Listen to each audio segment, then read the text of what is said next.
Regarde l'Oued, regarde là-bas, regarde tout ça. C'était notre terrain. Cette terre appartenait à la même famille depuis plus d'un siècle. C'est à nous.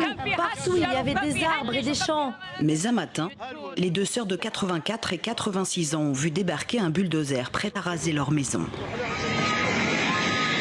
C'était il y a 4 ans. Radouj et Fatima se couchent pour faire barrage. Un cousin filme. Personne n'a été prévenu de cette expulsion forcée. Que le caïd vienne, avec la police. Je ne bougerai pas. Pourquoi vous faites ça? Pourquoi? Ce jour-là, elles sauvent temporairement leur maison. Mais cette opération est la première d'une longue série d'expropriations. Ici, l'État marocain va préempter plus de 1600 terrains. Depuis son expulsion, Mohamed ne quitte plus l'Oued des yeux. Il n'a plus rien, ni maison, ni terre cultivable. C'est mon fils aîné.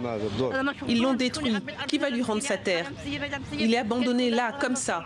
Sur sa terre, il était logé, nourri. Oui, on dit bienvenue. On veut bien que le projet se fasse, que Tétouan s'épanouisse. On est très gentils ici, vous savez. Que ce soit bien. Mais qu'il nous trouve une solution. Le problème, c'est où on va maintenant. Les autorités ont lancé en 2015 un programme de développement de la ville de Tétouan. Assainissement de l'Oued, nouveaux logements, routes, parcs, commerces, sur 1800 hectares. Ce nouveau plan d'aménagement de 85 millions d'euros est notamment soutenu par l'Agence française de développement et la Banque européenne d'investissement. Mais sur le terrain, des centaines d'habitants de la vallée accusent l'État de malversation. Dans ce garage du centre-ville, ils se sont regroupés en association de défense et ont examiné chaque expulsion, conséquences. Combien de jugements? Ici, il y a 43 jugements. Et ça, c'est les expropriations forcées.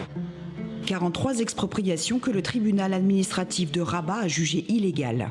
Quant au dédommagement financier prévu par la loi, l'État aurait fixé des prix étonnants.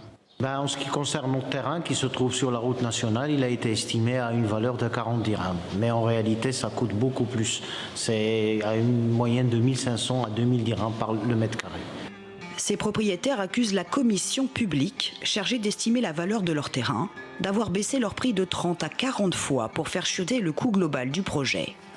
L'un des avocats en charge des dossiers explique la manœuvre. Selon lui, la commission a falsifié la superficie des terrains.